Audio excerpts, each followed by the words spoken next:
खोर्धा गोपबंधु मुख्य चिकित्सालय एचआईवी परीक्षा करने टेक्नीशियन ये किभली मानविकता। गर्भवती महिला को घंटे घंटे धरी ठिया करी नर्सिंग छात्र छात्री को ट्रेनिंग देवा ये कौन स्वास्थ्य सेवा ना स्वास्थ्य सेवा नारे चली एटी प्रहसन। एप्रति दृष्टि देवे कि सरकार। खोर्धा गोपबंधु मुख्य चिकित्सालय बारंबार चली एभली निंदनीय घटना बारंबार गणमाध्यम प्रकाश हेले मध्य किछि फरक पड़ुनी। खोर्धा स्वास्थ्य विभागीय अधिकारी को जदि गर्भवती महिला को घंटे घंटे धरी ठिया करिबा बेले जदि कौनसी अघटन घटी था ताहेले किए तार दायी रहिबो। ये विषय रे खोर्धा स्वास्थ्य विभागीय अधिकारी कौन नाही नजर ना जानी शुणी चली ये प्रहसन। खाली देखिबा बाकी रहिला सरकार एवं स्थानीय प्रशासन कौन पदक्षेप नेउछंती एही टेक्नीशियन को विरुद्ध रे।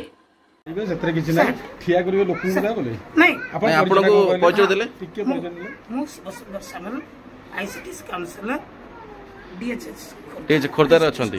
अच्छा आज प्रोग्राम को करथिले सेटा कोन चलथला नै एटा एक्चुअली मझिरे मझिरे जेते हमर नर्सिंग स्टूडेंट्स मानको आसंती ठीक कथा भल कथा भल कथा आप ठीक कथा कहते किंतु प्रेगनेंसी लेडी दी जन ठिया आपण देखी पारती प्रेगनेंसी लेडी दी जन ठिया एठारे मुझे देखी ठिया ये जो ठिया लेडी ठिया करके आप ट्रेनिंग दबाटा कौन यहाँ मानविकता आपंकर उद्देश्य ना आप लेडी ठिया करते कहीं बसैले चेयर कहीं आमर कया कथा शिक्षादान महापुण्य बहुत भल जिनस आप बहुत भल जिन कर प्रेगनेंसी लेडी ठिया करी कहीं कर एचआईवी टेस्ट करेंगे जी सांपल रखीदे आप ठिया करते कहीं